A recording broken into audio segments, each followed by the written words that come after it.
Jr. Get a Yeah, third round stoppage against Derek Cuevas. What you think yeah, about the performance? And was it a statement? Was it a statement? He's obviously coming off of an injury. yeah. So as well. So I think got him with a power jab, I believe. Yes, he did a hit him with the 2-1. Hit him Mm. with the 2-1. But it was the punches leading up to that, But that kid came out kind of, I won't say sharp, Crawford but be doing the 2-1. He did that to Spence. that's the staple from our. That's the That's you. staple. I That's swear to you. God, I'm there. Yes, exactly. I promised to God. I promised to Talk Jesus. to him, That was to my Birdie. shit. That's Talk my to shit. The him. 2-1. But yeah. That was a statement. Brian Norman is the hardest puncher in the welterweight division. He's the hardest puncher. His No father doubt believes about it. so too. His father He's believes the so hardest too. puncher in the division. Now that kid had a good hook too. But I don't know what Brian Norman just had him offset where he couldn't hit it or he couldn't hit him with it, and he took it well. I think he kind of got wobbled one little time, and they both was kind of touching each other. They both was hard punchers. That other kid, like I say, he kind of surprised me a little bit, his poise, and like I say, the way Brian Norman's still kind of green. He still got kind of that style that's need to be refined a little bit. Yeah, he's So I 24 was years thinking, old. now ain't about no age, but True. his style just need to be refined. And so I was thinking that this guy, it's a lot of guys in the shadows that we don't know. You know what I mean? And this guy was a hard puncher, yada yada yada. And when he came out and he seemed so poised and confident, you know what I mean? And he kind of wobbled him a little bit, stunned him a little bit. I was thinking maybe, like I say, because Brian Norman he make a lot of mistakes, but that guy hit so hard, that kid hit so hard. And when he started to get going, like I could see, once he started to get himself going and get in the rhythm, he gonna be hard to beat. Brian Norman, like I say, and he's the hardest puncher at 147. Shit. Mm. That man got hit with a jab, with a 2-1. The right hand was kind of clubbing. It really wasn't much. You know what I mean? Only might would you say to set up the jab. But man, when he went down, he thought of man, he walked around. There's only 3 rounds now in it. And he like Brian Norman was hitting him a lot. He was just touching him here and there. So he just getting touched here and there. Shit, he like, nah, man, he walked around. You see how he went to the road? He walked and thought about it. The Yeah. referee said no, no. So yeah, Brian Norman, shout out to Brian Norman and all that they doing. And it's a funny thing. I don't know, maybe it is probably about me. But I talk so much shit about him. And he got a cruise style. Like I say, I don't he's not that refined of a fighter, but I respect his grind. I respect his hitting ability, and I respect his talent, his heart. You know what I'm saying? His tenacity. So shout out to them. You know what I mean? So once sometimes they become, and then they become your. You know what I'm saying? Yeah, not to say he's my enemy, but you know what I'm saying. I respect him. I like him now. I'm a fan. You feel me? Yeah, I'm a Mm. fan of Brian Norman. Yeah. So shout It out to him. it's so tell me, how does obviously we got Boots and Stanley on this next week in like nine Yeah. days. Yeah. But how do you feel like since what you've seen with Boots in his last performance, Yeah. um, to this one? I mean, what do you feel like that matchup is a lot closer that people don't really see it?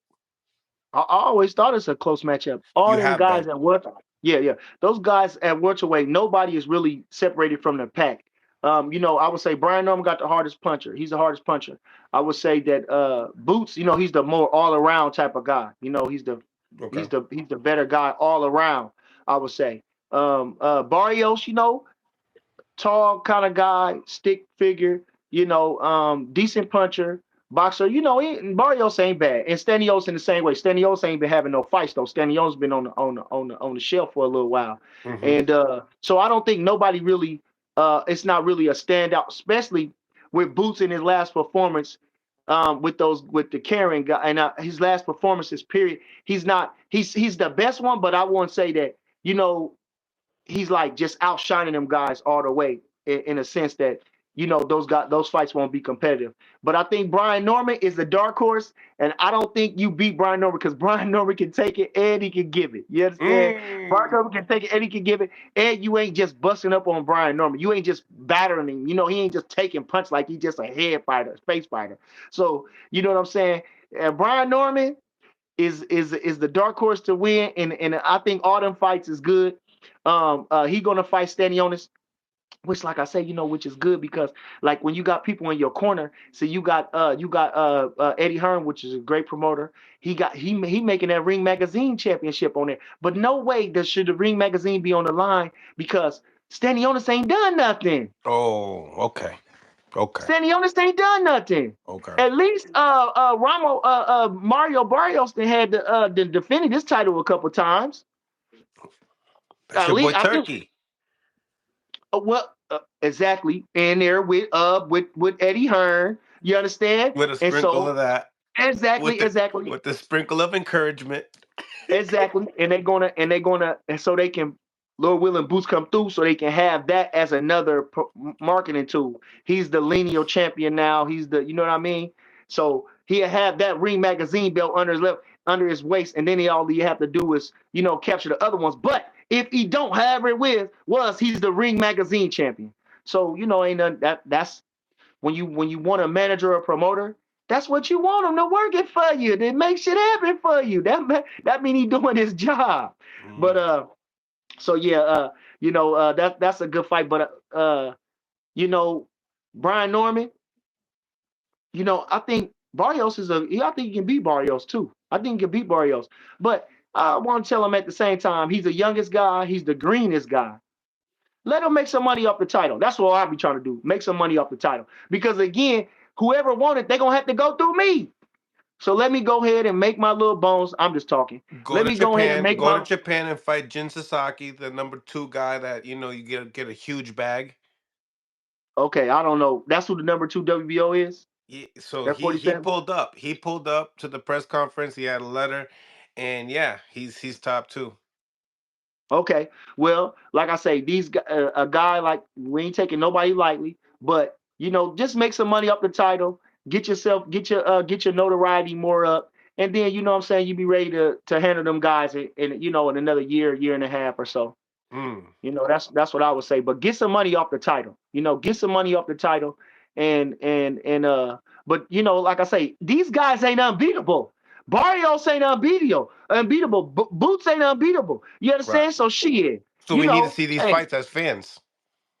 we want to see these fights, but as a fan, yes. But I'm talking. See, now I'm talking business. Now I'm talking. You know what I'm saying? Because everybody trying to throw Brian Norman up there.